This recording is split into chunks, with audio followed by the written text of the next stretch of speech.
ઓમ નમો નારાયણ. હું અરુણાબેન પી ગોસ્વામી સુરતથી તમારું સ્વાગત કરું છું અરુસ કિચનમાં. તો આજે આપણે બનાવશું મટર પનીરના પરોઠા. તો એના સારું આપણે આ પનીર લીધું છે, તો 200 ગ્રામ જેટલું પનીર આપણે લીધું અને વટાણા. તો આ 250 ગ્રામ વટાણા આપણે ફોલીને આ રીતે લીધા. 2 કપ આપણે ઘઉંનો લોટ લીધો, જે નોર્મલ આપણે રેગ્યુલર રોટલીનો લોટ હોય એ જેમ. થોડાક લીલા ધાણા લીધા છે, મીઠું જોઈએ સ્વાદ પ્રમાણે. થોડીક આપણે કલોંજી લીધી છે, 1 મોટી ચમચી જેટલી, અને આદુ મરચાં ને લસણ. તો આ તમે તમારા હિસાબે નાખી શકો. તો આપણે આમાં તીખાસમાં ખાલી લીલા મરચાં જ નાખીએ છીએ, થોડાક વધારે લીધા. 6 થી 7 મરચાં લીધા, થોડુંક આદુ અને લસણ 1 ગાંઠિયો એમ. અને તેલ જોહે, પાણી જોહે આપણે. બસ આટલી જ વસ્તુ આપણે જરૂર પડશે. તો પહેલાં આપણે આ વટાણા છે એને આપણે થોડાક બાફવાના છે. તો આમાં આપણે ગેસ ચાલુ કરી દેવું અને આમાં આપણે વટાણા બાફી લેવું. તો વટાણા આપણે ધોઈ નાખાશે, તો આને થોડાક બાફી લેવું આપણે.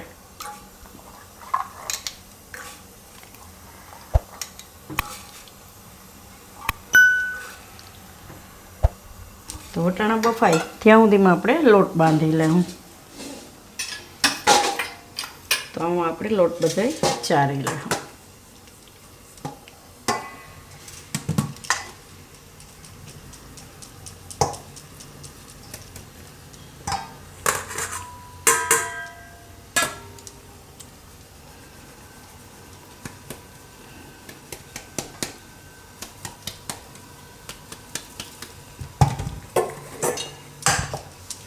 આમાં આપણે મીઠું નાખી દેવું થોડુંક.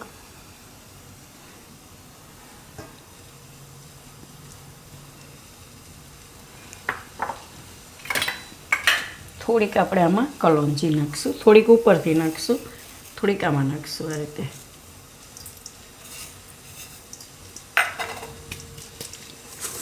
ને તેલ નાખીશું થોડુંક, 2 થી 3 ચમચી જેટલું તેલ નાખીશું મોણ માટે.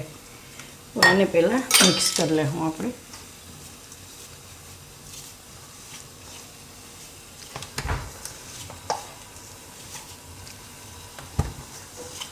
તો થોડું થોડું પાણી નાખી અને લોટ બાંધી લેવું.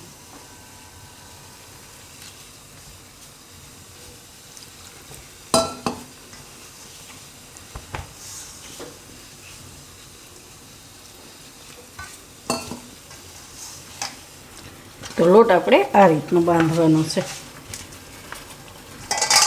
બહુ કઠણ નહીં ને બહુ ઢીલો નહીં, એ રીતનો એમ.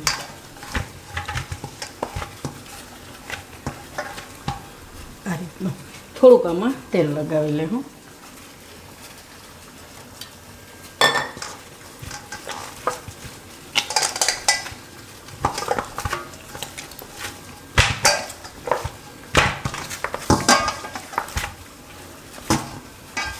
આ રીતે આને હવે 10 મિનિટ આપણે રાખી દઈએ ઢાંકીને.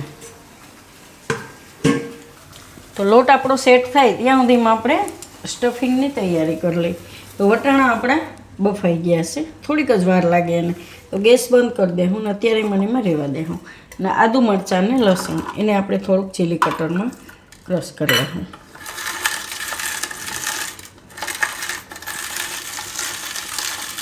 તો આને આપણે આ રીતે ક્રશ કરી લીધું.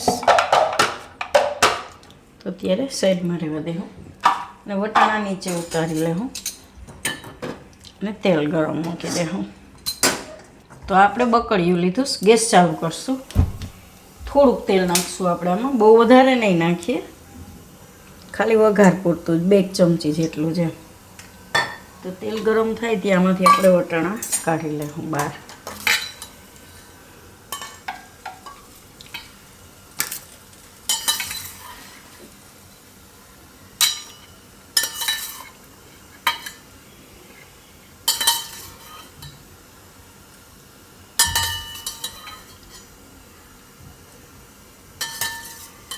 તો વટાણા આપણે કાઢી લીધા છે અને તેલ આપણું ગરમ થઈ ગયું છે. તો એમાં આપણે પહેલાં નાખી દઉં આ આદુ મરચાંને લસણ અને મિક્સ કરી દઉં. તો થોડીક વાર આને આપણે તેલમાં શેકી લેવું, એનો કાચો ટેસ્ટ ન આવે.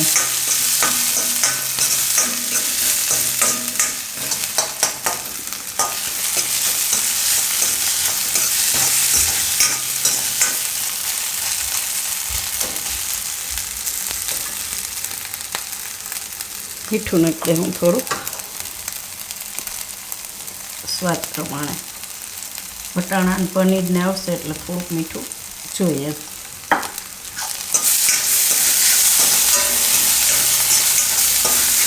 ગેસ ધીમો કરી દઈશું. આમાં આપણે વટાણા નાખી દઈશું.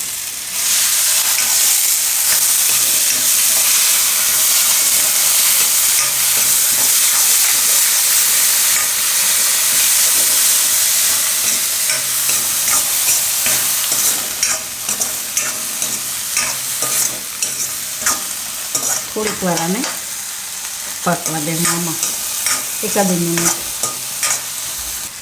થોડીક વાર આને પકાવી લીધા છે આપણે વટાણા ને થોડુંક આપણે એને દબાવી દેવું આ રીતે. થોડાક વટાણા ભાંગી જાય એવું.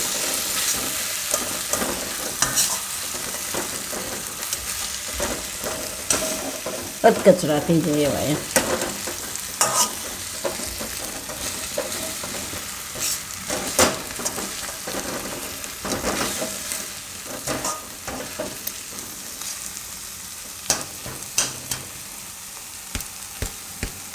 તો આમાં આપણે પનીર નાખી દેવું. તો પનીરને આપણે છીણીને નાખશું. ગેસ ધીમો રાખશું આપણે. આ રીતે પનીર છીણી દેવું અંદર.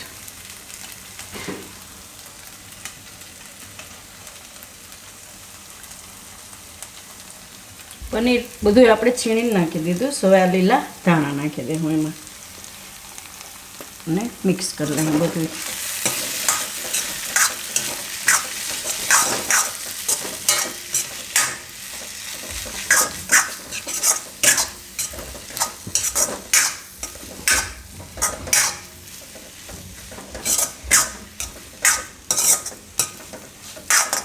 ગેસ બંધ કરી દઉં અને આપણે કાઢી લેવું બીજા વાસણમાં એટલે ઠંડુ થઈ જાય.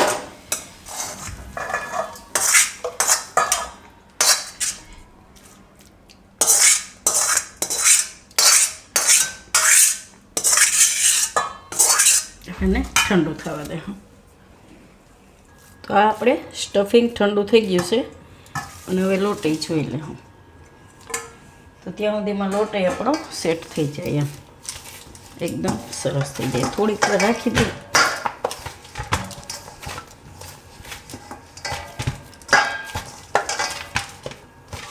હવે આમાંથી બનાવશું. તો પહેલાં ગેસ ચાલુ કરી દઈએ આપણે એટલે તવી ગરમ થઈ જાય. તો થોડીક ગરમ થઈ જાય એટલે ગેસ ધીમો કરી દેવાનો. થોડોક આપણે કોરો લોટ લઈ લઉં. હવે આમાંથી એક લોવો લેવું આ રીતનો. તો મીડિયમ સાઈઝના બનાવશું, બહુ મોટા નહીં એમ કે તવી પ્રમાણે એમ. તો આ રીતે ગોળ કરી લેવું.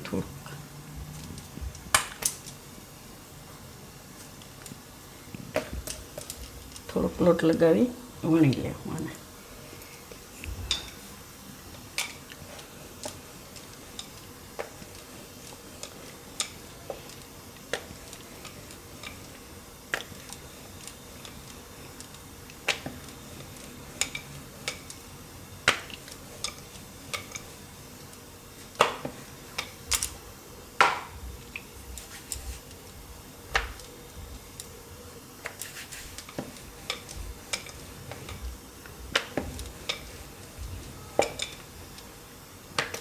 થોડીક કલોંજી નાખશું આપણે ઉપરથી બે સાઈડ. ઓહ બહુ તપી ગયો. એકદમ ગેસ ધીમો કરી દે.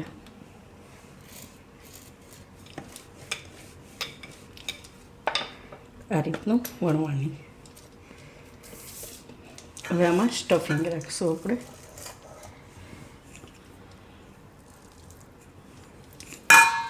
તો બધી બાજુ અડધી રોટલીમાં આપણે રાખવાનું છે.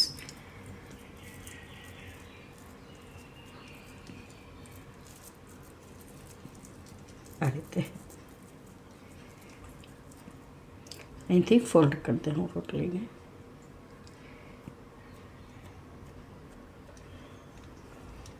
એકદમ ઇઝી એમ. આ રીતના પરોઠા બનાવશું આપણે. તો હવે આને તમે વણો નહીં, થોડોક હાથથી સેટ કરી લ્યો આ રીતે, તો હાલે એમ. બે બાજુ આ રીતે એકદમ મસાલો બધો મિક્સ થઈ જાય એમ. થોડુંક આ રીતે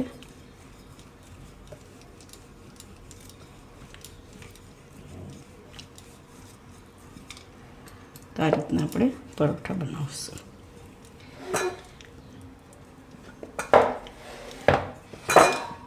તવી થોડીક વધારે તપી ગઈ છે. આ રીતે ત્રિકોણ થોડાક, આમાં થોડુંક તેલ નાખશું.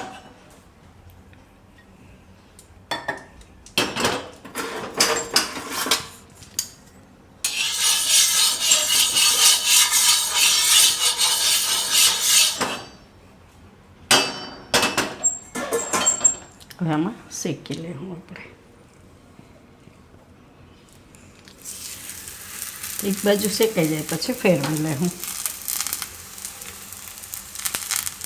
થોડુંક તેલ આ રીતે લગાવી દઉં.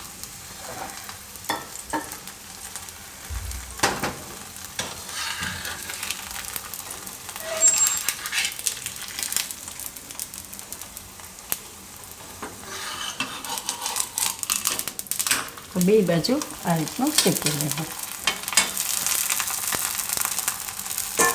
ધીમે ધીમે ગેસ શેકાય ત્યાં બીજું આપણે વણી લેવું. તો આને આપણે બે બાજુ આ રીતે શેકી લીધું. બરવા નહીં દેવાનું. તો આને કાઢી લેવું આપણે. અને આને આપણે બીજું વણી લીધું તો શેકી લેવું. તો બધા પરોઠા આપણે આ રીતે બનાવશું.